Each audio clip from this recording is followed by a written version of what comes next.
오늘 저희가 함께 받을 하나님의 말씀은 베드로전서 2장 1절에서 5절까지 말씀이 되겠습니다. 함께 읽으시겠습니다.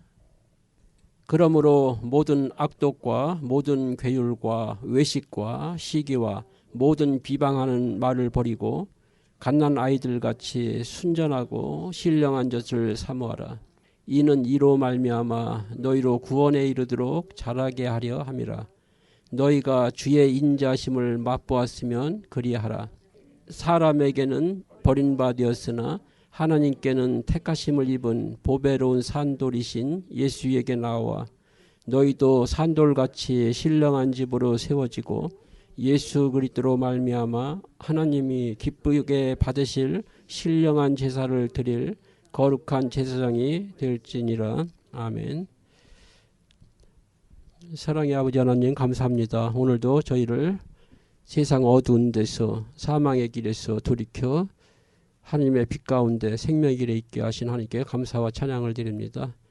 이 시간 하나님께서 저의 영의 양식으로 허락하신 생명 말씀, 진리의 말씀 대언하는 저의 영혼, 마음, 생각 입술에 담아주시고 이 입술로 하나님 나팔되게 하여 주시옵소서. 또 말씀 받는 저희들 말씀 들을 귀를 열으시고 그 영적 진리 깨닫게 도와주시옵소서. 그래서 저희가 이 땅에 나그네 인생 살아갈 때에 세상을 선악간에 바로 보고 분별할 수 있는 것은 영적인 눈 열어주시고 또 세상의 모두 악한 것을 이길 힘을 덧입혀 주시옵소서. 예수 그리스도의 이름으로 기도합니다. 아멘. 오늘 말씀 제목은 신령한 집이 되겠습니다. 오늘 읽은 말씀 본문에서 세 요점으로 말씀을 보도록 하겠습니다. 첫째는 신령한 자들 사모하라. 영적 성숙을 요청하시는 거죠. 영적으로 성숙해지기를 원하시는 것입니다. 그리고 신령한 집은 존재 문제입니다. 존재 회복. 하나님께 합당한 우리 존재 상태로 우리가 회복되기를 원하시는 거예요. 그 신령한 집은 개인 또는 공동체적 의미가 있습니다. 그리고 신령한 제사를 드릴 거룩한 제사장이 되라. 이것은 거룩한 삶을 요청하시는 것입니다.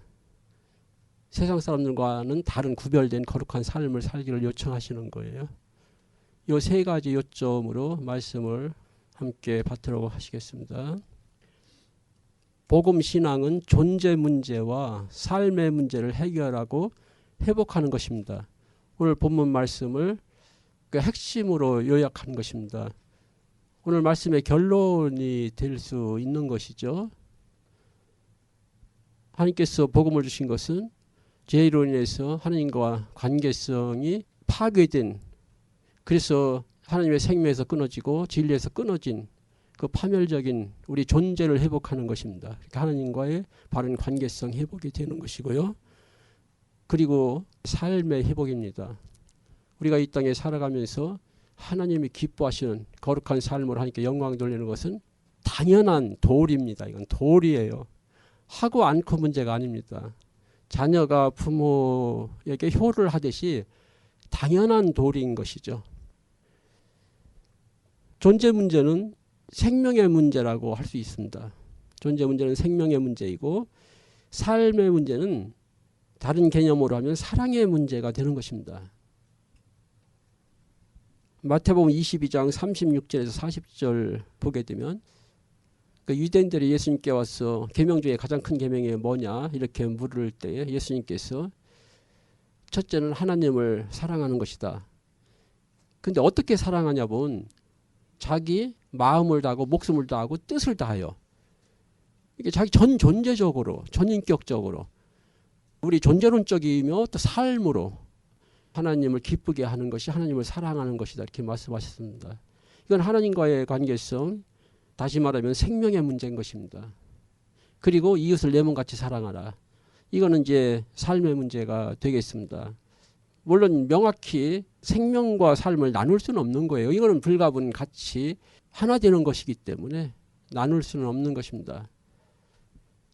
이웃을 내 몸같이 사랑하라. 어떻게 사랑하는 것이 내 몸같이 살아가냐. 어떤 육신적인 조건이나 물질적인 어떤 조건 가지고 사람을 차별하지 않는 거예요. 다른 사람의 아픔을 내가 공감하는 거, 같이 아파하는 그런 심령을 갖는 것이죠.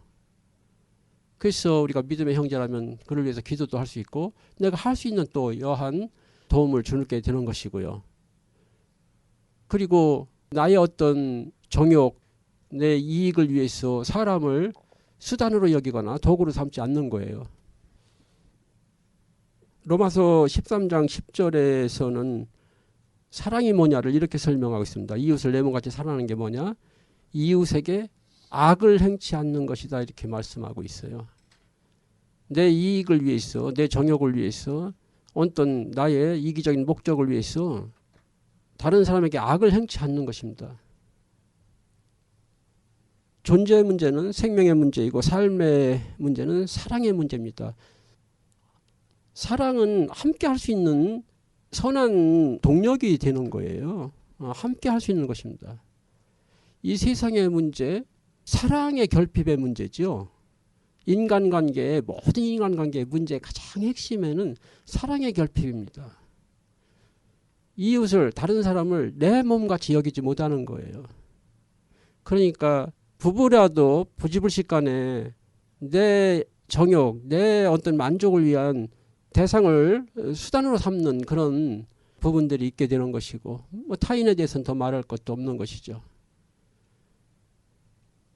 세상이야 극단적인 개인주의나 물질주의로 흐르면서 타인에 대한 공감 능력이 약해지고 있는 거예요. 그래서 다른 사람의 고통이나 그 아픔을 같이 아파하지 않고 그런 이 사랑의 결핍의 문제가 결국은 사회의 통합, 사회에 함께 살아갈 공동체의 건강을 해치는 것이죠. 이기주의입니다. 나만이라는 것이죠. 제가 지금까지 살면서 이렇게 보면 참 이기주의라는 거는 가장 악한 것이고 또 더러운 거예요. 개인적 이기주의도 있지만 또 가족 이기주의라는 것도 한국에 보면 너무 이거는 타인에 대해서 적대적이고 배타적이고 자기밖에 모르는 사회 통합, 공동체의 건강을 해치는 악한 요소들이거든요.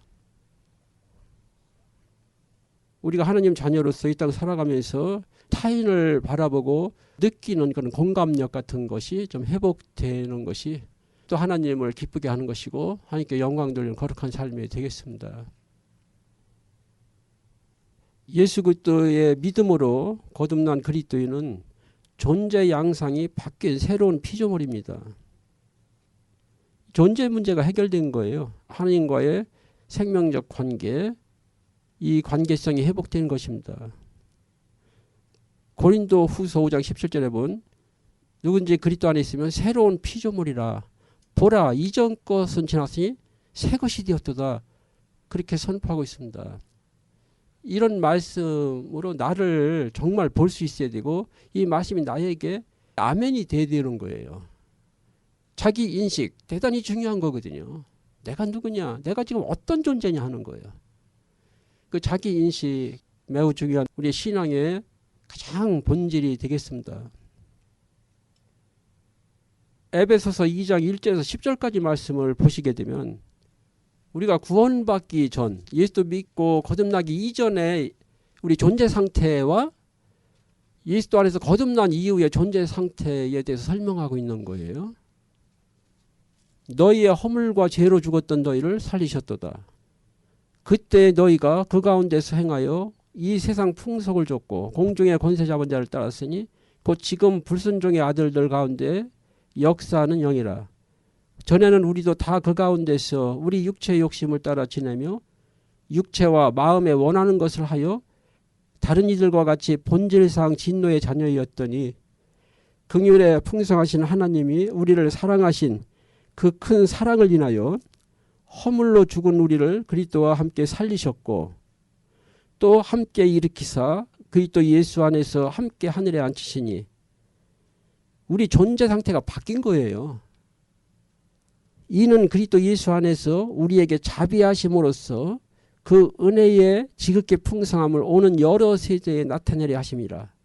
존재 문제는 영원한 문제거든요. 어떤 면에서 삶은 단편적으로 오늘 하루하루의 문제일 수 있지만 그러나 그것도 더 영적으로 들어가면 삶도 영혼에 잇대어 있는 영혼의 문제입니다. 너희가 그 은혜를 인하여 믿음으로 말미암아 구원을 얻었나니 이것이 너희에게서 난 것이 아니요 하나님의 선물이라. 행위에서 난 것이 아니니 이는 누구든지 자랑치 못하게 함이니라. 존재 문제 해결은 전적으로 하나님이 하시는 일이고 하나님의 은혜입니다. 그래서 믿음으로만 얻는 거예요. 너희가 그 은혜를 인하여 믿음으로 말미암아 구원을 얻었나니 이것이 너에게서 난 것이 아니요 하나님의 선물이라. 창조주 하나님이 하시는 일이에요. 우리는 그것을 믿음으로 받은 것입니다. 그러나 우리가 바르게 인식해야 되는 건 내가 예수 믿기 이전 나의 존재 상태, 영적 상태가 어땠는가? 그리고 예수 믿음으로 그 존재 상태가 어떻게 바뀌었는가? 우리 신앙의 가장 본질이에요. 뿌리예요. 이 자기인식, 자기 영적 상태에 대한 바른 이해는 매우 중요한 것입니다. 그래서 이 구속을 10절에서는 이렇게 말씀하고 있어요. 우리는 그의 만드신 바라 재창조란 말이에요. 예수 그리스도 안에서 하나님께서 우리를 재창조하신 거예요. 우리는 그의 만드신 바라 그리스도 예수 안에서 선한 일을 위하여 지으심을 받은 자니 이 일은 하나님이 전에 예비하사 우리로 그 가운데서 행하게 하려 하십니다. 예수 그리스도 안에서 우리를 재창조하신 거예요. 우리를 구속하시고 새로운 피조물로 거듭나게 하신 것은 항상 하나님이 하신 일은 목적성을 띠게 되는 거예요. 이 목적성을 잃어버릴 때 그 신앙은 또 방향과 목표를 상실한 현실주의에 빠지게 되는 거예요. 그게 출애굽 과정에서 똑같이 보여주는 거거든요. 하나님이 애굽의 종되었던 노예살이하던 그 이스라엘 백성을 인도해내신 것은 목적이 있는 거예요. 그런데 그 목적을 상실한 것이죠. 그랬을 때 오늘이라는 현실에 지배당하게 되는 거예요. 육신논리, 현실논리, 상황논리에 완전히 마귀의 밥이 되는 거예요. 마귀는 이상임금입니다. 그러니까 오늘 우리가 눈에 볼 수 있는 나를 둘러싸고 있는 환경, 상황, 현실 논리를 가지고 하나님의 언약, 목표를 상실하게 만드는 거예요. 출애굽 과정은 정확하게 보여주고 있습니다. 어쩌면 지금 이 시대에도 마찬가지예요. 하나님께서 예수로 말미암아 우리를 구원하신 것은 목적이 있어요. 그 목적을 잃어버렸을 때, 그 목적의식이 희미할 때 그 신앙은 현실주의, 세속주의, 육신논리를 흐리게 되는 것입니다. 심각한 문제를 초래하게 되는 것이죠. 이처럼 예수 그리스도의 믿음으로 말미암아 거듭난 그리스도인은 그 존재 양상이 바뀐 새로운 피조물입니다. 자기 신분, 소속 이런 것에 대한 확실한 자기인식이 매우 중요한 거예요. 이것이 자기 삶을 규정하는 것입니다. 우리의 믿음은 우리의 삶을 규정합니다. 우리의 존재 상태는 우리의 삶을 규정합니다. 그리고 거듭난 그리스도인은 그 삶의 양상이 바뀌게 됩니다. 존재 양상이 바뀌면 삶의 양식이 바뀌게 되는 것입니다. 삶의 양식이라는 것은 무엇을 중심으로 또 추구하는 가치가 무엇이냐 이런 것을 의미하는 거예요. 지금 세상 사람들의 삶의 양식은 자기 중심이고 물질 중심이고 추구하는 가치는 이 세상에 속한 것들이란 말이에요. 분명히 존재 양상이 바뀌었다면 이 삶의 양식은 바뀌게 되는 것입니다. 마태복음 4장 19절 보면 예수님께서 제자들을 부르시는 거란 말이에요. 베드로와 요한을 부르시는 장면인데 내가 이제 너희로 사람을 낚는 어부가 되게 하리라 그랬어요. 그 이전에는 고기 낚는 어부였는데 이제 사람 낚는 어부가 되게 하리라. 이제 육신을 위해서 육신의 정욕을 따라서 물질을 추구하던 그 삶에서 이제 하나님이 원하시는 예수 그리스도 안에서 생명 살리는 사람을 위해서 살게끔 하겠다는 거예요. 그러니까 가치관이 바뀌는 거예요. 인생의 가치관이 추구하는 목적이 바뀌는 것입니다. 그걸 의미하는 거예요. 너희가 전에는 내 육체와 마음에 원하는 것을 따라서 그냥 고기 잡는 삶을 살았지만 이제는 하나님의 뜻을 따라서 사람 살리는 삶을 살게 된다는 거예요. 삶의 양식이 바뀌는 것입니다. 마태복음 6장 19절에서 24절은 더 구체적인 말씀을 하시는 거예요. 너희를 위하여 보물을 땅에 쌓아두지 말라. 거기는 좀과 동록이 해하며 도적이 구멍을 뚫고 도적질하느니라. 이 땅의 모든 가치는 영원하지 않다는 거예요. 그리고 항상 불확실하다는 것입니다. 오직 너희를 위하여 보물을 하늘에 쌓아두라. 거기는 좀이나 동록이 해하지 못하며 도적이 구멍을 뚫지도 못하고 도적질도 못하느니라. 하나님의 뜻을 따라서 뜻을 위해서 사는 인생은 그 가치는 영원하다는 거예요. 내 보물 있는 그곳에는 내 마음도 있느니라.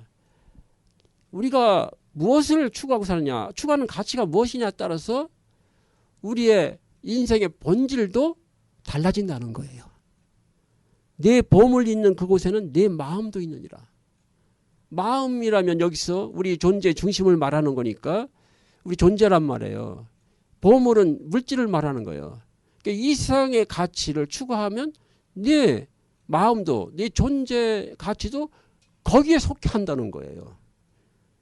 그러나 하늘의 보화를 쌓는 삶, 하나님의 뜻을 위해서 영원한 가치를 추구하는 삶은 우리 존재도 그 가치에 속한다는 거예요. 역설적인 거지만은 논리라든가 이치는 역으로 하도 똑같은 거예요. 사람의 그 존재 가치 따라서 추구하는 삶의 가치가 같이 가는 거예요. 그걸 역으로 하면 추구하는 가치 따라서 그 존재의 가치가 확인되는 거예요. 예수님께서는 뭐라고 말씀하시는? 열매를 보면 나무를 알 수 있다 이렇게 말씀하시는 거예요. 네가 추구하는 가치가 뭐냐, 인생의 가치가 뭐냐, 그걸 행위, 삶이라고 말씀하신 거예요. 그걸 열매라고 한 거라면 그 열매를 보면 그 나무를 알 수 있는 거예요. 그 존재 상태도 아는 거예요. 이거는 불가분의 관계예요. 야고보서 가면 이것을 믿음과 행함으로 설명하고 있는 거예요. 내 보물 있는 그곳에는 내 마음도 있느니라. 눈은 몸의 등불이니 그러므로 내 눈이 성하면 온몸이 밝을 것이요. 눈이 나쁘면 온몸이 어두울 것이니 그러므로 내게 있는 빛이 어두면 그 어둠이 얼마나 하겠느냐. 이 말씀이 앞뒤의 흐름과는 엉뚱한 말씀 같지만은 아니에요. 그렇지 않습니다. 이것도 같은 걸 설명한 거예요. 존재 상태와 그 삶의 상태를 말씀하고 있는 거예요. 눈은 존재 상태란 말이에요. 눈이 어두면 삶도 어두워지는 거죠. 눈이 나쁘면 온몸이 어두운 것이니 그러므로 내게 있는 빛이 어두면, 이거는 지금 복음 우리 존재 상태를 말씀하고 있는 거예요. 이것도 빛이 어두면 그 어둠이 얼마나 하겠느냐. 우리 삶이 또 어둠을 따라간다는 것이죠. 같은 얘기를 하시는 거예요. 같은 이치를 말씀하고 있는 거예요. 그래서 이제 결론이 24절인 거예요. 한 사람이 두 주인을 섬기지 못할 것이니 혹 이를 미워하며 저를 사랑하거나 혹 이를 중히 여기며 저를 경히 여김이라. 너희가 하나님과 재물을 겸하여 섬기지 못하느니라. 이건 우리 존재 상태와 우리 삶의 추구하는 가치의 상태를 말하는 거예요. 우리가 하나님 말씀 앞에 바르게 설 때는 자기 자신을 바로 볼 수 있어요. 자기 자신을 속일 수가 없어요. 열매 보면 나무라는 것이죠. 그 나무 상태에 따라서 열매가 나타나는 것이죠. 우리가 예수도 믿으면 구원받습니다. 그러나 이 땅에 살아가면서 이것을 해방하는 마귀의 괴계와 세상의 모든 유혹 거짓을 이기고 하나님께 합당한 삶을 살려면 이 영적 진리를 알아야 되는 거예요. 우리가 구원 얻는 믿음은요, 예수 그리스도가 나를 위해 십자가에 내 죄를 위해서 대속제물로 죽으셨고 죄와 사망을 이기고 부활하신 거 믿으면 구원받습니다.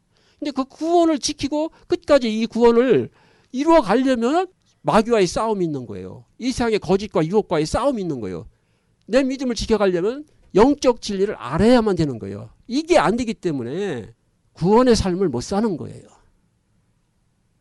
그냥 구원은 지식으로만 머무르는 것이고 구원은 생명입니다.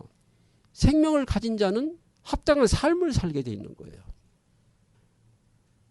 영적 진리를 깨달으셔야만 또 이 땅에 살면서 모든 세상의 유혹과 거짓, 마귀의 괴계를, 그 악을 바르게 보고 영적 싸움에서 승리하는 삶을 사시는 거예요.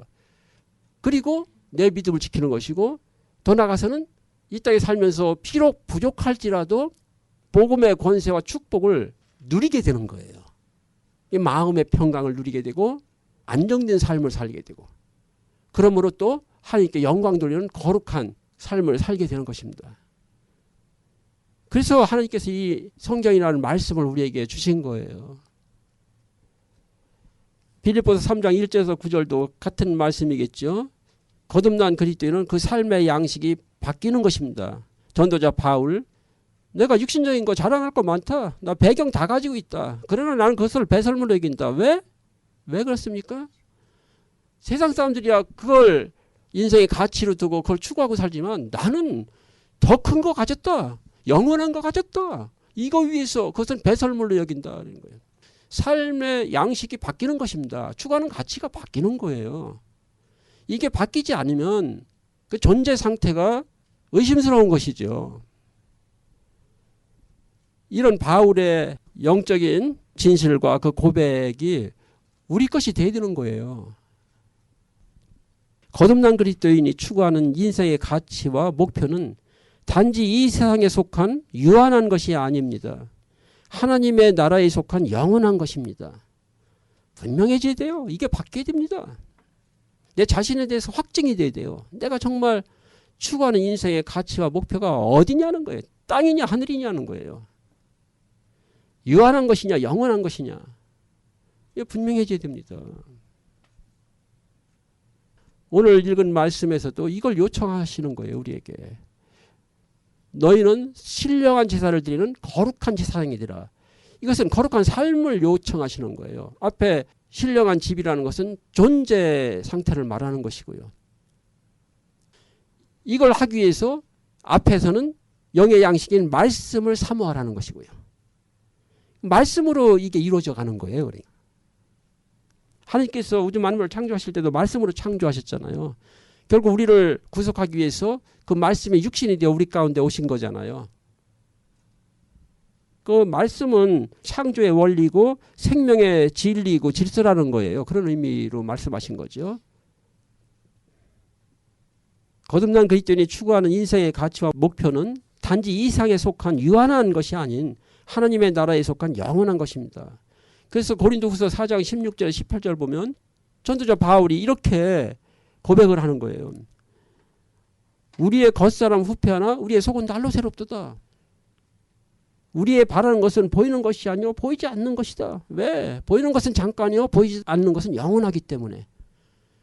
존재 상태가 바뀐 사람이라면 거듭난 그리스도인이라면 당연히 추구하는 인생의 가치, 목표가 바뀌는 것입니다. 우리 겉사람 후패하나 우리 속은 날로 새롭다. 영원한 나. 이 영적 상태예요. 그러면 추구하는 가치가 보이는 것이 아니요 보이지 않는 것이라는 거예요. 왜? 보이는 것은 잠깐이고 보이지 않는 것은 영원하기 때문에. 하나님과 관계 속에서 영적인 믿음의 삶이 이 세상의 모든 우주 만물을 정복하고 다스리는 자로 세워주는 거예요.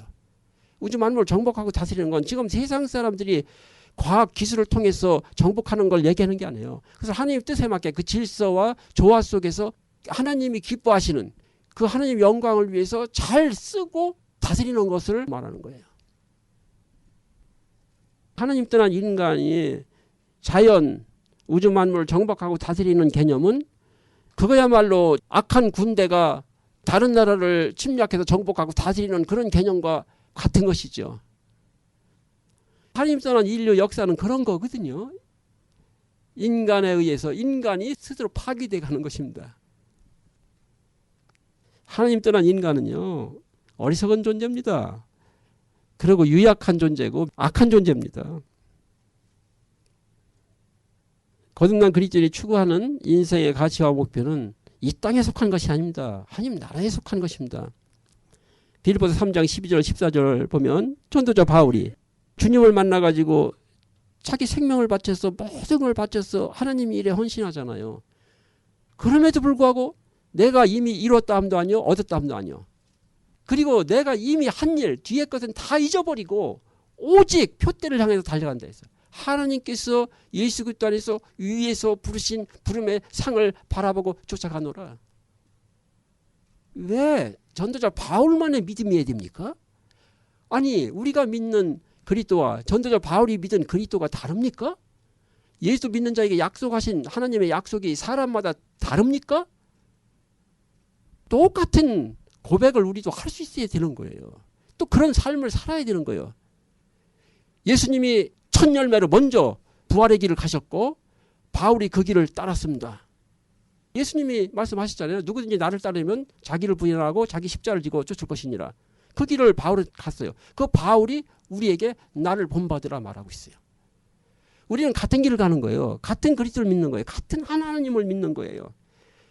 시대 따라서 우리 신앙이 달라지는 게 아니에요. 하나님의 진리는 인간이 만드는 인류 역사 시대 따라서 변하는 게 아니에요. 변하는 건 인간이 변하는 것입니다. 인간이 이룩하는 물질 문명이 변화되어져 가는 것이지 하나님의 진리는 변하지 않습니다. 영원합니다. 우리의 신앙도 그래서 시대 따라 변하는 게 아니에요. 동일한 것입니다. 요한일서 2장 15절에서 17절 너희는 이 세상이나 세상에 있는 것들을 사랑치 말라. 그리하면 하나님의 사랑이 그 안에 함께 하지 않는다는 거예요. 이것은 함께 갈 수 없는 부분이에요. 예수님 말씀하신 대로 너희가 하나님과 재물을 겸하여 섬겼습니다. 너희가 하늘의 가치와 세상의 가치를 같이 잡을 수 없다는 거예요. 이 세상에 있는 모든 것이 육신의 정욕, 안목의 정욕, 이 세상의 자랑이니 이 세상도 그 정욕도 지나가되 하나님의 뜻을 행하는 이는 영원하니라 그래. 영원히 거하느니라. 우리는 영원한 가치를 지향하고 추구해 가는 것입니다. 분명해야 됩니다. 그래야만 이 세상의 모든 것들은 그것을 위한 선한 수단이 되는 거예요. 이 세상에 속한 것은요. 인간이 추구해야 될 목적이 될 수 없어요. 이 세상의 모든 피조 만물 가운데는 오히려 현실적으로 봐도 인간이 최고의 가치예요. 인간이 돈을 최고의 가치로 삼고 그걸 추구하는 것은 자기가 인간이길 포기하는 비인간적인 사고고 가치관이에요. 하나님의 창조 원리 질서 자체가 이 피조 만물 가운데 최고의 가치가 인간이에요. 근데 인간이 돈의 가치를 최고의 가치로 여긴다. 그러면 이미 인간이기를 포기한 짐승과 같은 거예요. 어떤 상황에서 우리는 인간을 최고의 가치로 여겨야 돼요. 그래서 내 이웃을 내 몸같이 사랑하는 거예요. 물질을 위해서 이웃을 수단으로 여기지 말라는 것입니다. 사랑이 무엇이냐? 이웃에게 악을 행치 않는 것이다 그랬어요. 복음신앙은 영원성을 회복하는 부활의 신앙입니다. 기독교는 부활신앙입니다. 부활이라는 것은 하나님의 창조를 믿는 거나 직결되어 있는 부분입니다. 부활이라는 건 죽은 자를 살리는 거잖아요. 창조는 무에서 유를 만드신 거 똑같은 거예요. 그래서 부활을 믿는 건 하나님의 창조를 믿는 거나 같은 선상에 있는 거예요. 그래서 우리 신앙의 가장 뿌리는 창세기 1장 1절입니다. 태초에 하나님이 천지를 창조하시니라. 이걸 믿으면 다 믿어지는 것입니다.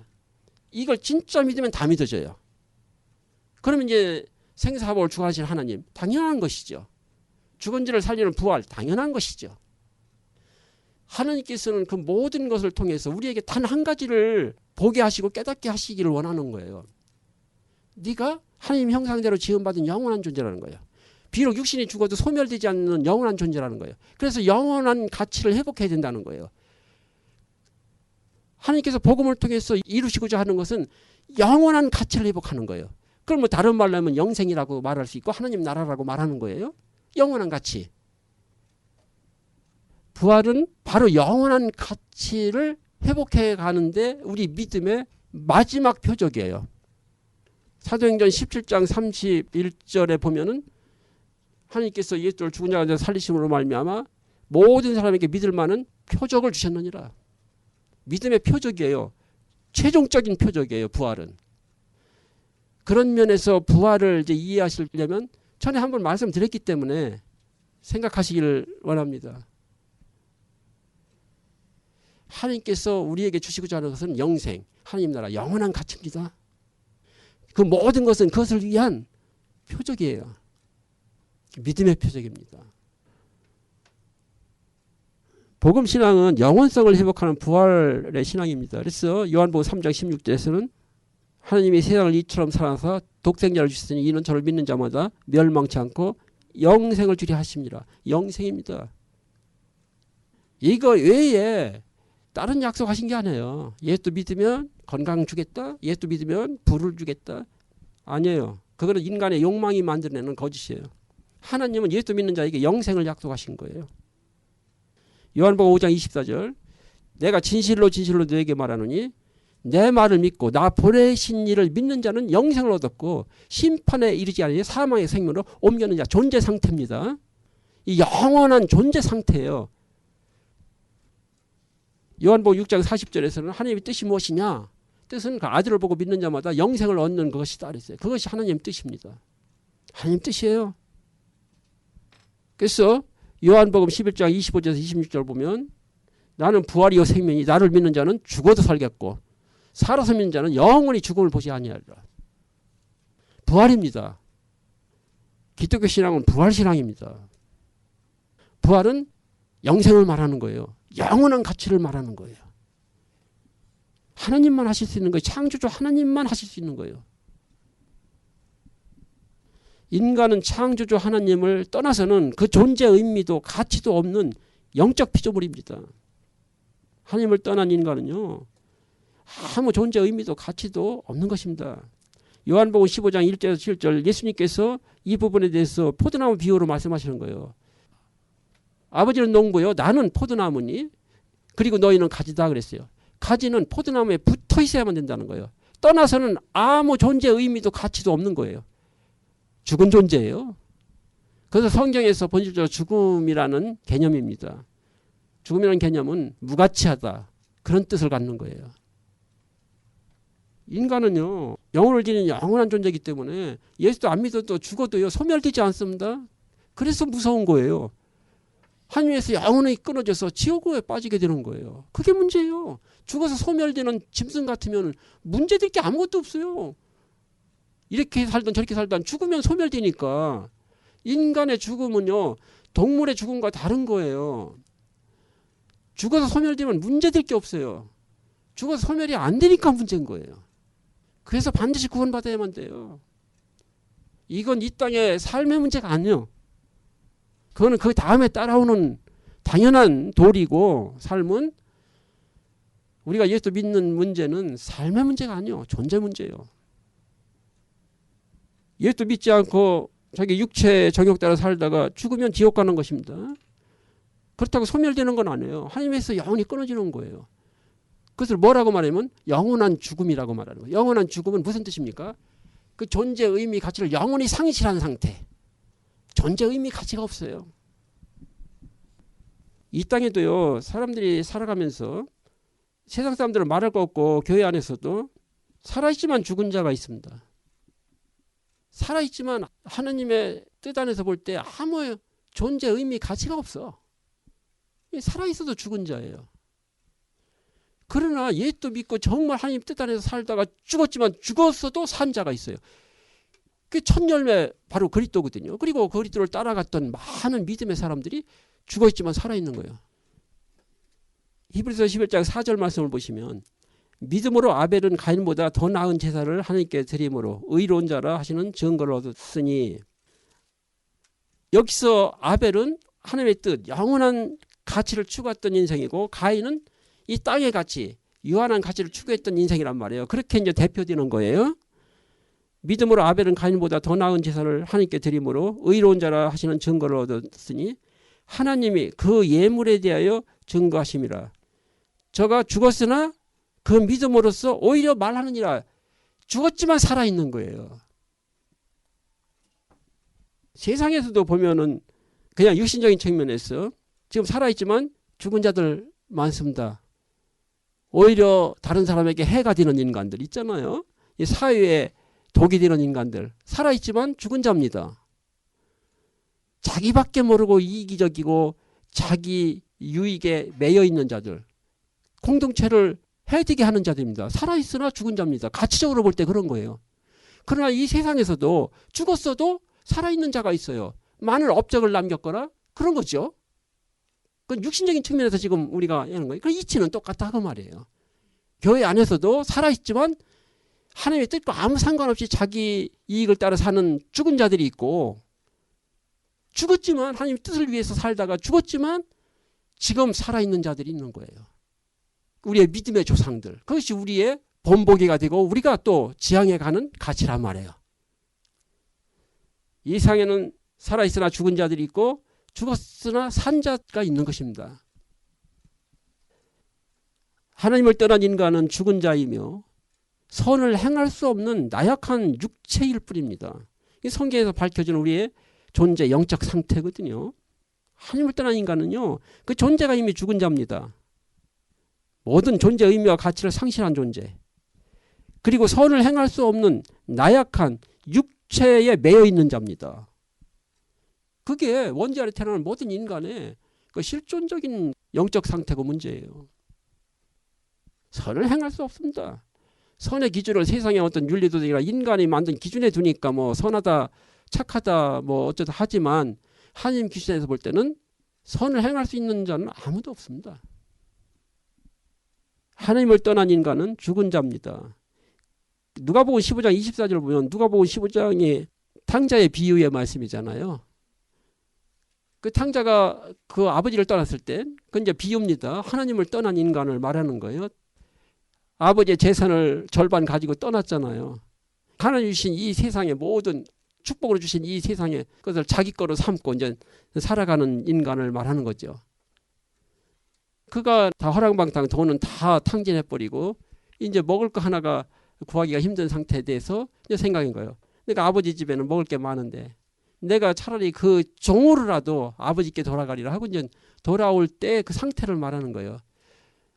저는 죽은 자 가운데서 다시 얻은 내 아들이다. 이렇게 말씀하고 있어요. 그러니까 아버지를 떠났던 상태는 죽은 자예요. 이제 돌아왔을 때는 다시 산 자가 되는 거예요. 이 영적인 얘기예요. 성경은 다 영적 이야기입니다.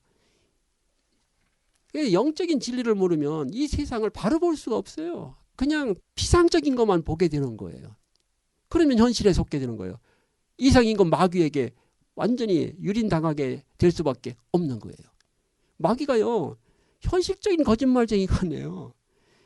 하나님의 영원한 진리를 놓고 볼 때 영원 속에서 거짓말쟁이지 현실적으로는요, 홍해가 막혀있고 뒤에 애국 군대가 오니까 지금 절망하게 만드는 것이지 절망할 것도 없는데 절망하게 만드는 게 아니잖아요. 우리가 영원한 진리를 모르면 바로 이 현실적인 이상인간 마귀에게 밥이 돼버리는 것입니다. 하나님을 떠난 인간은 존재론적으로 죽은 자이며 선을 행할 수 없는 나약한 육체일 뿐입니다. 에베소 2장 1절에서 3절도 잘 설명하고 있죠. 너의 허물과 죄로 죽었던 너희를 살리셨다. 이전에는 너희도 그 가운데서, 그러니까 하나님과 관계가 끊어진 거예요. 영적으로는 죽은 상태에서 육신을 따라 살았다 그 말이에요. 그 가운데서라는 것은 너의 허물과 죄로 죽었던 그 상태에서 살아가는 거예요. 육신을 따라서. 너희도 전에는 그 가운데서 행하여 이상 풍속을 줬고 이상의 공중권세 잡은 자를 따랐으니 지금도 불순종 아들 가운데 역사는 영이다 그랬어요. 이상인 건 마귀의 지배 아래서 살아갔다는 거예요. 이상 풍속은 그 배후의 마귀가 역사하는 거예요. 이 마귀의 존재 모르면 신앙생활 못해요. 예수님이 이 땅에 성신하셨을 때 예수님의 탄생부터 죽는 그날까지 계속 함께 했던 게 누굽니까? 마귀예요. 마귀는 항상 예수님 가시는 길에 함께 했던 존재예요. 제자들은 이따가 떠나도요, 마귀는 안 떠나요, 끝까지.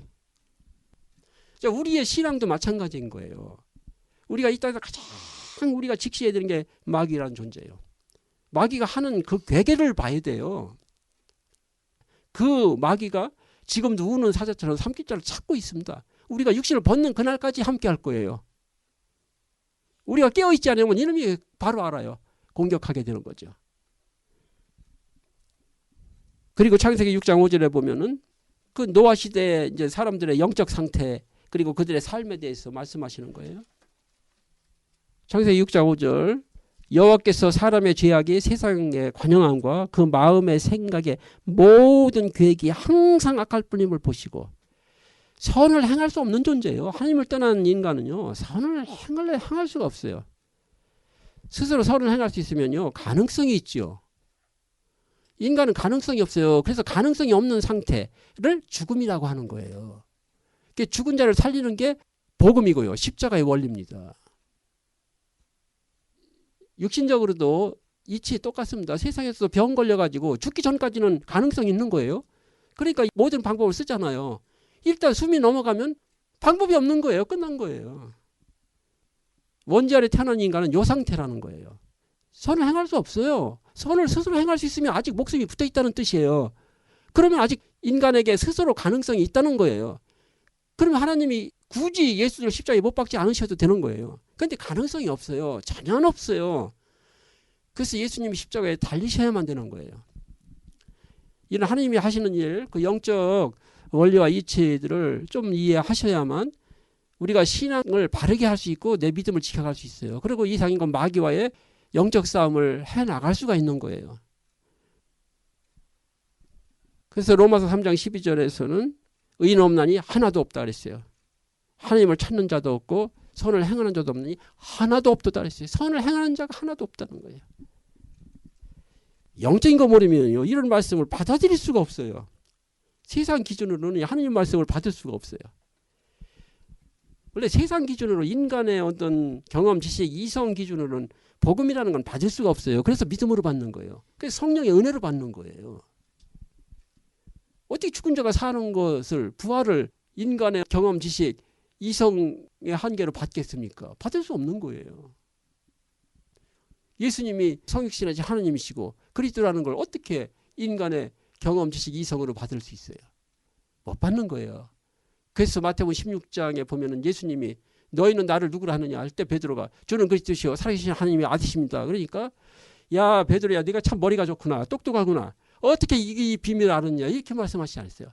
바요나 시몬아 내게 복이 있다. 이를 알게 하니는 하늘에 계신 내 아버지께서 알게 하셨다는 거예요. 사람의 지혜와 지식으로 깨닫는 게 아니에요. 전도자 바울도 그런 고백하잖아요. 내가 전하는 이 복음은 내가 사람에게서 들은 것도 아니요 배운 것도 아니요 내가 하나님께로부터 그리스도께로부터 받은 것이다 이렇게 말하는 거죠. 이 영적인 하나님의 은혜 진리를 누가 그럼 받느냐 하는 것은 수없이 말씀드리죠. 갈급한 자가, 목마른 자가, 찾는 자가 찾게 되는 것이고 구하는 자가 얻는 것입니다. 정말 미련한 자들은 인생을 바로 보지 못해요. 우리가 조금만 생각해도 인간이라는 게, 이 땅의 삶이라는 게 인생이 얼마나 한계적이고 허망하고 얼마나 또 그리고 거짓되고 얼마나 또 불의하고 악합니까? 이게 안 보인다면 진리를 찾아 나갈 수가 없어요. 그 진흙 구렁텅이에서 거기서 자기 육체의 정욕을 따라서 거기서 구르다가 죽는 거예요. 하나님을 떠난 인간은 죽은 자이며 선을 행할 수 없는 나약한 육체일 뿐입니다. 그러나 예수 그리스도의 믿음으로 거듭난 그리스도인은 존재 양식이 바뀐 새로운 피조물이며 따라서 그 삶의 양식이 바뀌어야만 합니다. 이건 당위성의 문제예요. 하느냐 안 하느냐 문제가 아니에요. 이거는 당위성의 문제예요. 되어야만 되는 거예요. 하나님의 자녀라면 하나님 자녀답게 믿음 안에서 믿음으로 살아가는 것입니다. 오늘 본문 뒤에 쪽에 보시면 베드로전서 4장 1절과 2절 말씀을 보시게 되면 그리스도께서 이미 육체의 고난을 받으셨으니 너희도 같은 마음으로 갑옷을 삼으라. 이는 육체의 고난을 받은 자가 죄를 그쳤음이니라 그랬어요. 이 육체의 고난은 십자가의 죽음을 말하는 거예요. 그래서 예수님이 너희가 나를 따르면 자기 십자가를 지라는 거예요. 이 십자가의 죽음은 우리에게 어떻게 적용됩니까?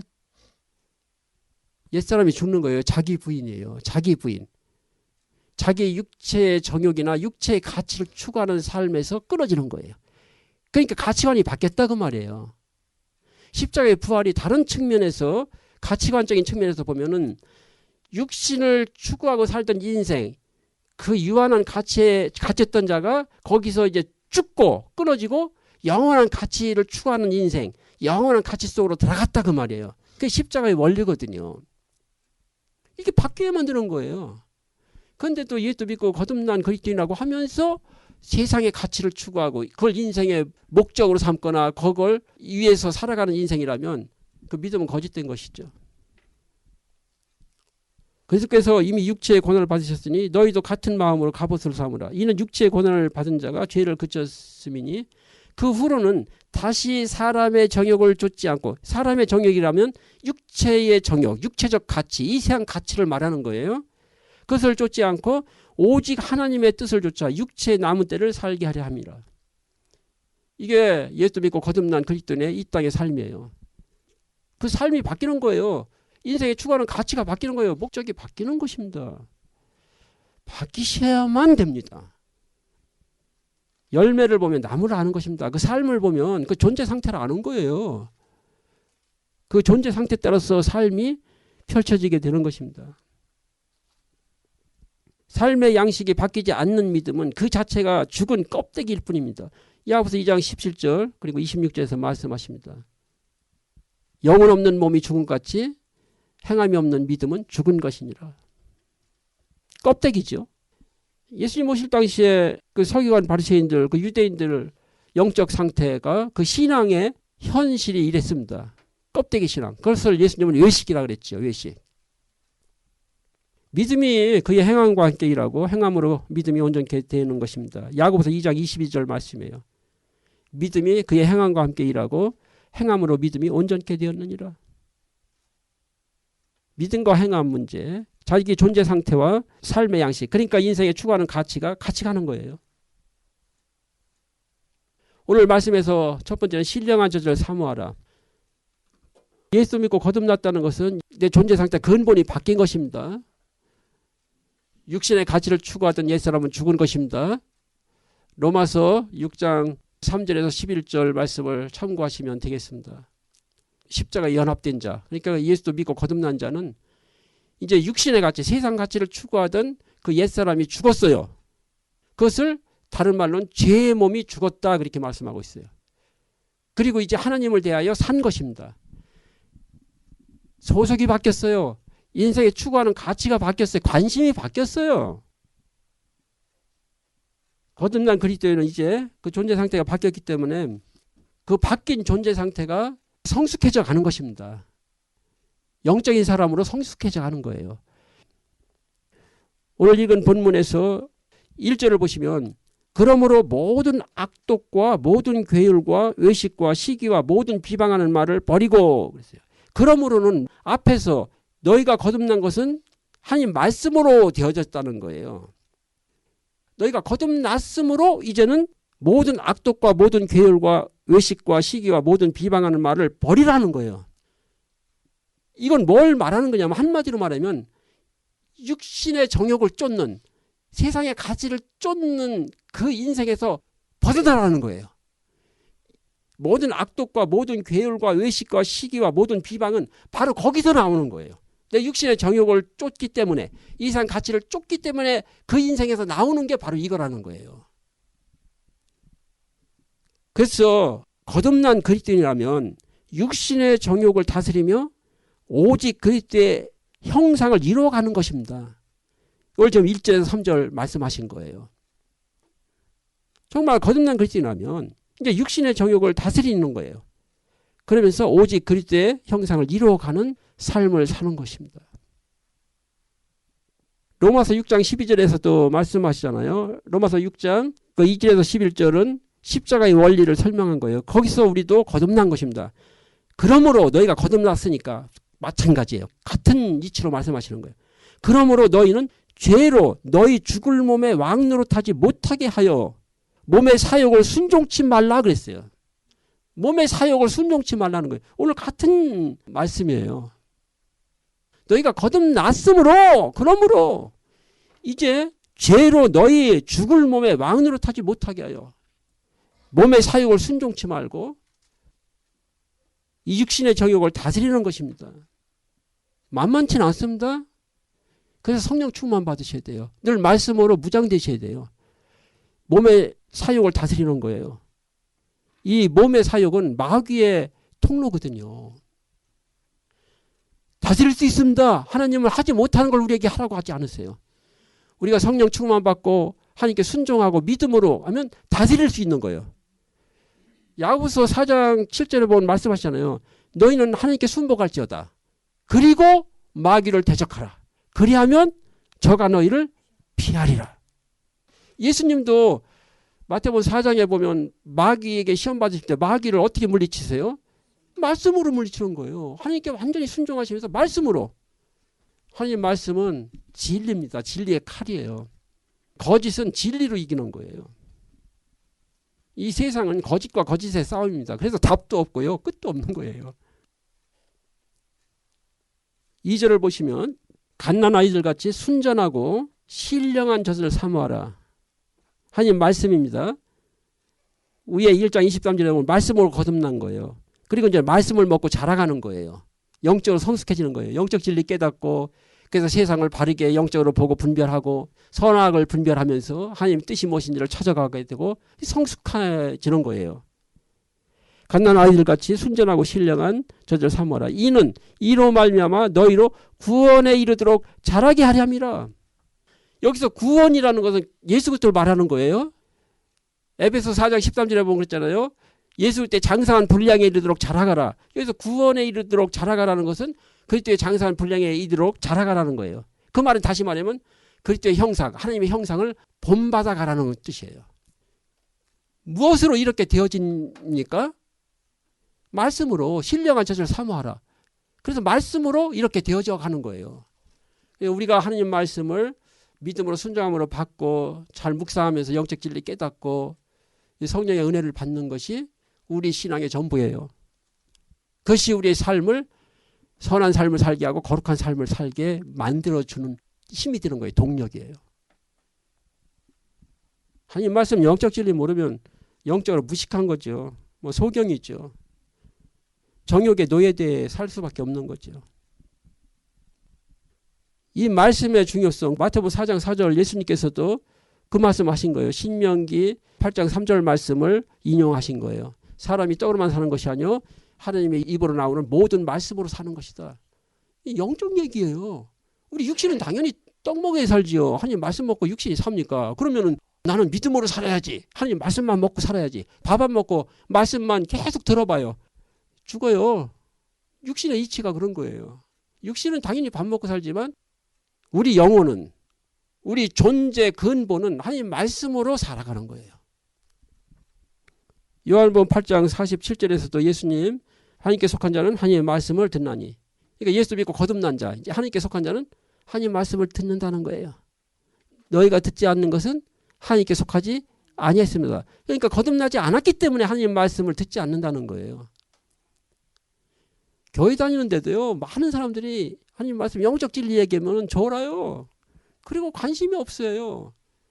그는 하나님께 속하지 않았기 때문에 거듭나지 않았기 때문에 생명이 없기 때문에 하나님 말씀을 듣기 싫어하는 거예요. 하나님 말씀 못 듣게 하는 게 누가 못 듣게 합니까? 마귀예요. 마귀.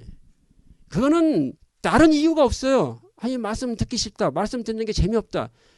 아직 육에 속한 자예요. 육에 속한 자는 아직 마귀에게 속한 자라는 뜻이에요.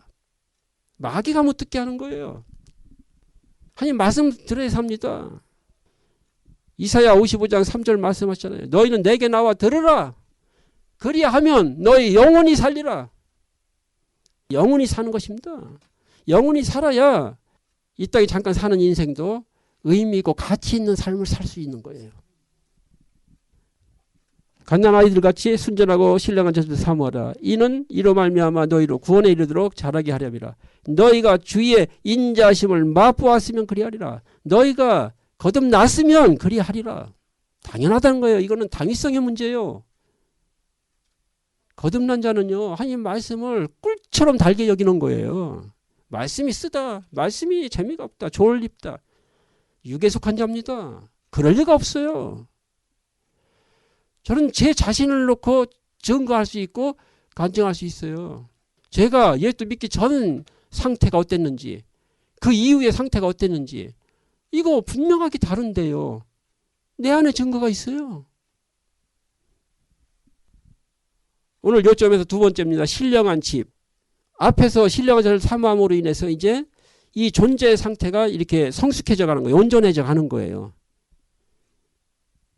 4절 보시면 사람에게는 버린 바가 되었으나 하나님께는 택하심을 입은 보배로운 산돌이신 예수에게 나와 예수님과 연합되어야만 되는 거예요. 예수님 가신 길을 따라가는 거예요.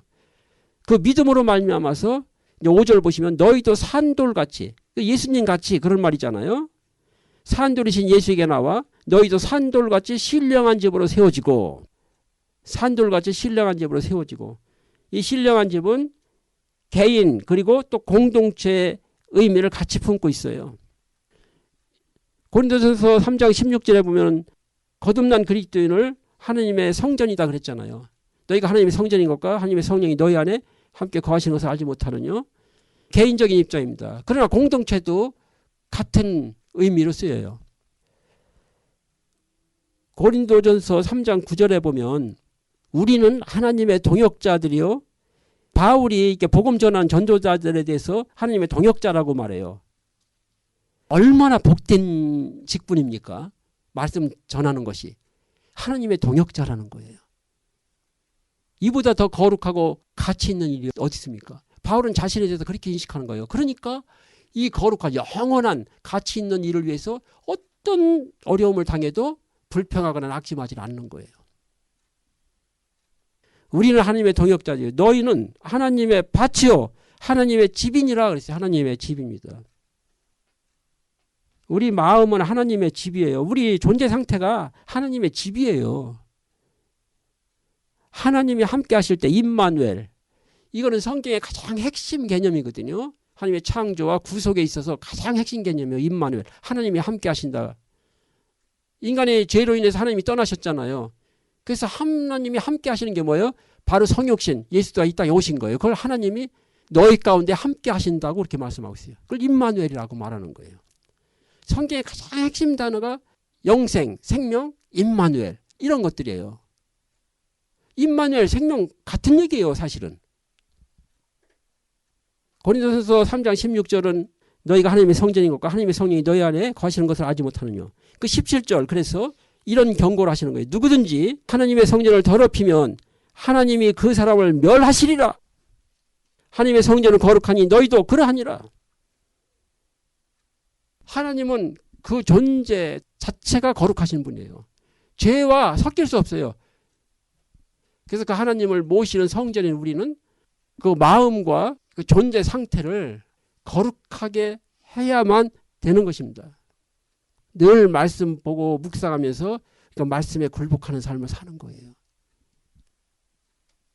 우리는 하나님의 동역자들이고 너희는 하나님의 밭이요 하나님의 집이니라. 하나님의 밭, 성경에서 땅은 마음을 의미하는 거예요.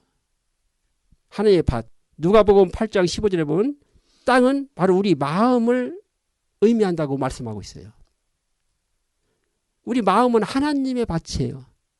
하나님이 진리의 말씀의 씨앗을 뿌려서 진리의 열매를 얻어야만 되는 밭이에요. 근데 그 밭이 더러워진 것이죠.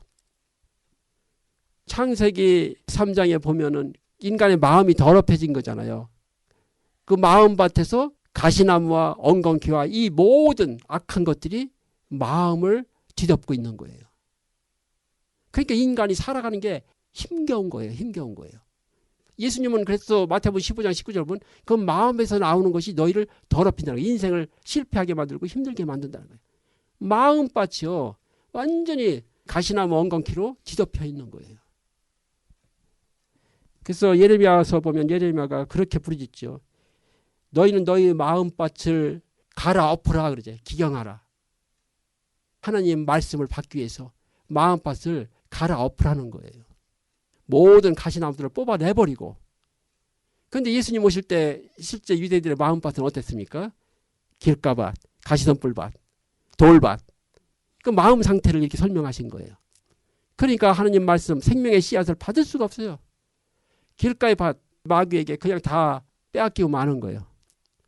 돌밭 씨가 나도 뿌리를 내릴 수가 없어요. 금방 말라 죽어요. 가시덤불밭 자라질 못해요. 여러 가지 자기 육신적인 거짓된 것들에 사로잡혀 있어서 말씀이 자라질 못하는 거예요. 그러나 좋은 밭 바로 우리 마음 상태를 말하는 것입니다. 우리 마음은 하나님 밭이다 그랬습니다. 밭을 늘 씨앗이 하나님의 생명의 씨앗이 떨어져서 자라기 좋게 마음밭을 잘 가꿔야 돼요. 농부들이 농사 짓는데 중요한 것이 밭을 잘 기름지게 가꾸는 거예요. 그래서 씨앗을 뿌리기 전에 이미 땅을 몇 번씩도 갈아엎고 거기에다가 거름을 주고 이렇게 해서 씨앗이 떨어져서 뿌리를 내리고 잘 자랄 수 있는 밭을 만드는 게 농사의 첫 번째 단계예요. 거기서 결정나요. 신령한 집. 에베소 2장 22절에 보면 너희도 성령 안에서 하나님의 거하실 처소가 되기 위하여 예수 안에서 함께 지어져 가느니라. 이거는 이제 공동체적인 의미예요. 에베소 2장 22절 말씀은 공동체적인 측면이에요. 너희도 성령 안에서 하나님의 거하실 처소가 되기 위하여 예수 안에서 함께 지어져 가느니라. 에베소 2장 21절을 보면 그렇죠. 건물이 서로 연결되어서 하나님이 거할 처소로 만들어져 가는 거예요. 그게 바로 교회 공동체 의미하는 것이고 가정 공동체를 의미하는 것이고 궁극적으로 하나님 나라를 의미하는 거예요. 그래서 복음신앙은 하나님의 형상을 회복하고 존재론적인 것입니다. 이게 신령한 집이에요. 그리고 하나님 나라의 공동체를 이루는 것입니다. 이건 공동체란 말이에요. 하나님께서 복음을 통해서 이루시는 궁극적인 것입니다. 우리 개인 구원, 영생 생명입니다. 그리고 공동체 회복, 하나님 나라입니다. 이 두 가지를 우리의 표대로 삼고 균형 있는 신앙, 삶을 살아가야 됩니다. 세 번째 요점은 신령한 제사입니다. 5절 보시면 너희도 산돌같이 신령한 집으로 세워지고 예수 그리스도로 말미암아 하나님이 기쁘시게 받으실 신령한 제사를 드릴 거룩한 제사장이 될지니라. 이 삶을 말씀하고 있습니다. 신령한 제사를 드린다는 것은 삶을 말씀하시는 거예요. 로마서 12장 1절에 보면 너희는 너희 몸을 하나님이 기뻐하시는 거룩한 산제사로 드리라. 이는 너희 드릴 영적 예배니라. 세밀한 설명이 2절이에요. 너희는 이 세대를 본받지 말고 오직 마음을 새롭게 함으로 변화를 받아 하나님의 선하시고 기뻐하시고 온전하신 뜻이 무엇인지 분별하도록 하라. 이는 너희 드릴 영적 예배니라. 삶을 말하는 거예요. 너희는 하나님이 기쁘시게 받으실 신령한 제사를 드릴 거룩한 제사장이 될지니라. 우리의 삶을 말씀하고 있는 것입니다. 신령한 제사를 드리는 거룩한 제사장이 될지니라. 여기서 이제 우리가 생각해 보는 것은 스스로 자발적으로 해야 되는 당위성의 문제예요. 너희는 하나님이 기뻐하시는 신령한 제사를 드리는 거룩한 제사장이 될지니라. 이제 우리 존재 상태가 바뀌었기 때문에 당연히 하나님께서 우리에게 자율적으로 이런 거룩한 삶 살기를 요청하시는 거예요. 책임과 역할이 따르는 것입니다. 고린도전서 12장 1절에서 31절까지 전체 말씀을 보시게 되면 각 사람이 성령의 은혜로 은사를 받잖아요. 은사를 받는데 왜 주시냐 말이에요. 은사는 각자 달라요. 왜 주시냐면은 하나님의 몸인 공동체를 이루게 하기 위해서. 하나님의 몸인 공동체, 이 땅에서는 교회란 말이에요. 또 가정일 수도 있고요. 궁극적으로 하나님 나라입니다. 공동체를 그리스도의 몸, 그 머리를 그리스도라 그래요. 그리고 너희는 그 몸의 각 지체다 그랬습니다.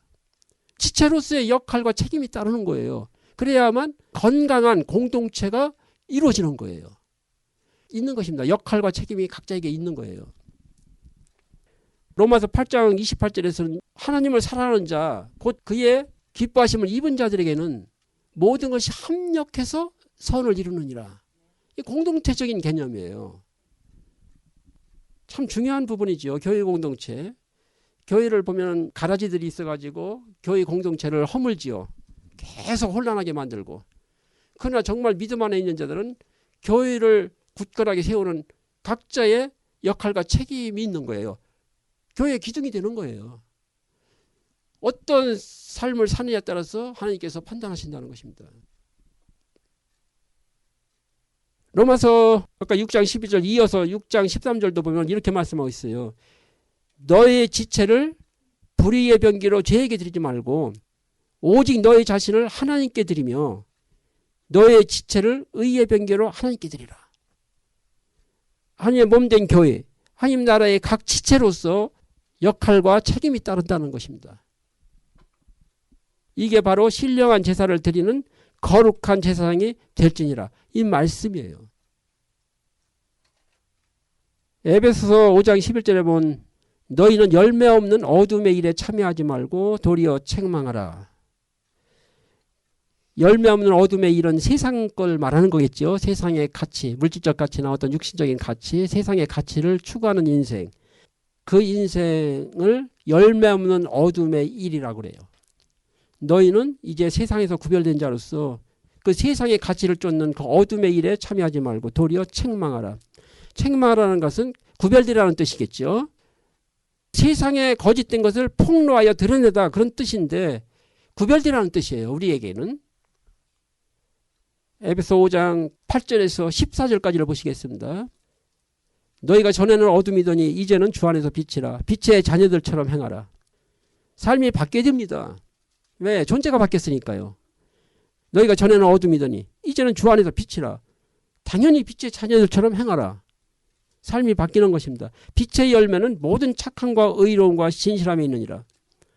주께 기쁘시게 할 것이 무엇인가 시험하여 보라. 시험하려 보라는 건 늘 생각하라는 거예요. 하나님이 기뻐하신 게 뭐냐를 늘 생각하면서 사는 것입니다. 너희는 열매 없는 어둠의 일에 참여하지 말고 도리어 책망하라. 거기서 구별되라는 거예요. 저희의 은밀히 행하는 것들은 말하기도 부끄러움이라. 세상 사람들의 그 마음, 생각, 그들이 추구하는 가치, 그들의 행위, 삶은 정말 추하고 부끄러운 것입니다. 그러나 책망을 받는 모든 것이 빛으로 나타나느니 나타나지는 것마다 빛이니라. 책망을 받는 것. 폭로돼서 드러나고 하나님 말씀을 통해서 아니면 우리의 삶을 통해서 그들이 자기의 불의하고 악하고 더러운 것이 보여지면 회개하면 그들도 빛으로 나온다는 거예요. 우리가 그랬듯이 우리가 전에는 너희도 그 가운데서 행하여 이상 풍속을 줬고 공중권세 잡은 자를 따라 살았으나 그래서 너희의 허물과 죄로 죽었던 너희를 이제 그리스도 안에서 우리를 살리신 것처럼 이 복음을 받는 자, 말씀을 받는 자, 우리를 통해서 그 빛을 받는 자들은 책망을 받는 자라는 거예요. 책망을 받는 자들은 이제 빛으로 나오게 되는 거예요. 그러므로 이르시기를 잠자는 자여 깨어서 죽은 자들 가운데서 일어나라. 그리스도께서 내게 빛이시리라 하시느니라. 잠자는 자는 교회 다니면서 영적으로 무지하고 깜깜해가지고 또다시 세상의 가치를 추구하고 육신의 정욕에 매여 있는 자들을 말하는 거예요. 잠자는 자예요. 아예 예수 믿지 않는, 하나님 믿지 않는 죽은 자들.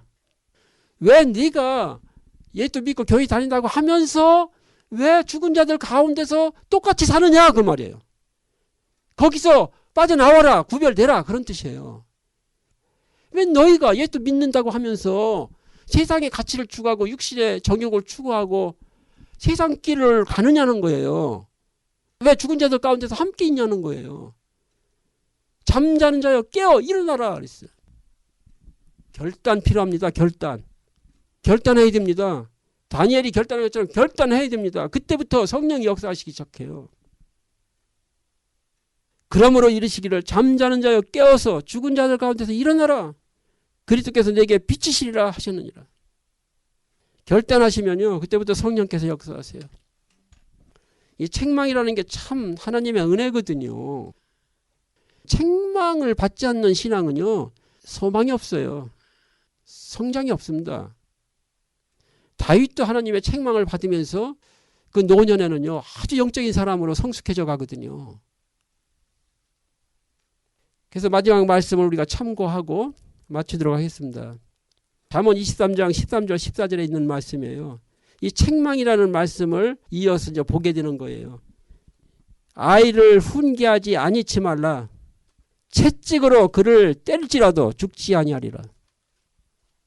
성경이 가르쳐주는 아주 중요한 교훈이에요. 잠언 23장 13절 14절 말씀입니다.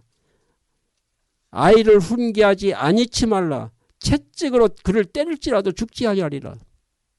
그를 채찍으로 때리면 그 영혼을 음부에서 구원하리라. 우리가 진짜 인생의 가치를 어디 두고 사느냐에 따라서 이거는 매우 중요한 말씀이에요.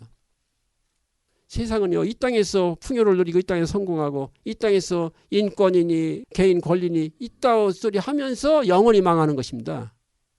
그렇게 아이들을 키우고 있어요. 사람을 그렇게 보는 거예요.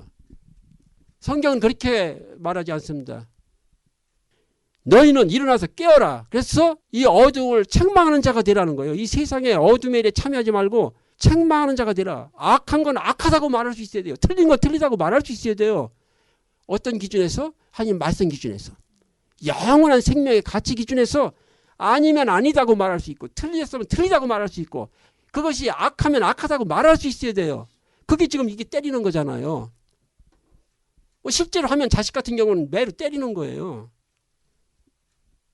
아이를 훈계하지 않지 말라. 채찍으로 그를 때릴지라도 죽지 아니하리라. 그를 채찍으로 때리면 그 영혼을 음부에서 구원하리라.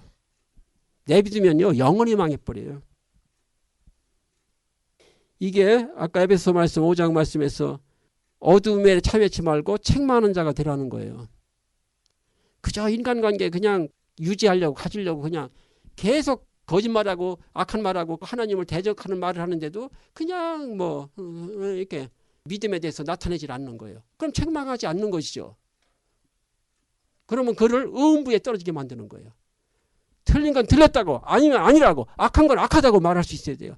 그게 바로 빛의 사명이에요. 그게 지난주에 파수꾼의 사명인 거예요. 악한 걸 보고 악하다고 말 안 하면 적이 쳐들어오는데 쳐들어온다고 말 안 하면 죽는 것이죠. 나도 죽고 다 죽는 거예요. 하나님께서 예수 믿는 자에게 요청하시는 것입니다. 항상 신령한 자를 사모함으로 영적으로 성숙해져 가야 됩니다. 그래서 신령한 집으로 하나님 앞에 세워져야 돼요.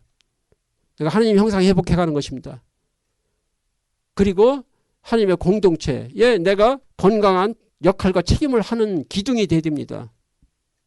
그리고 이제 하나님이 기뻐하시는 신령한 제사를 드리는 거룩한 제사장으로서 살아가는 것입니다. 하나님 일에 헌신하는 거예요. 조그만 이해관계, 육신의 이익을 위해서 세상과 타협하고 세상에 편성해서 살아가는 게 아니에요. 세상을 대해서는 아니면 아니다, 거짓이면 거짓이다, 악하면 악하다, 틀렸으면 틀렸다 말할 수 있는 빛으로서 사명을 하면서 하나님 앞에 영광 돌리는 삶 사는 거예요. 사랑의 아버지 하나님 감사합니다. 오늘도 말씀을 통해서 영적 진리를 밝혀주시고 또 저의 영혼 마음 생각을 밝혀주셔서 저희 안에 거짓이 저희 안에 악한 것들이 불신앙이 다 폭로되어지고 떠나게 하신 하나님을 찬양합니다. 이번 주 주신 이 말씀을 한 주간 붙잡고 묵상함으로 인해서 저의 영혼이 새로워지고 마음과 생각이 새로워지고 그러므로 인해서 이제 하나님을 기쁘게 하는 거룩한 삶 살아가는 저의 한 사람 한 사람으로 세워지게 성령으로 말씀으로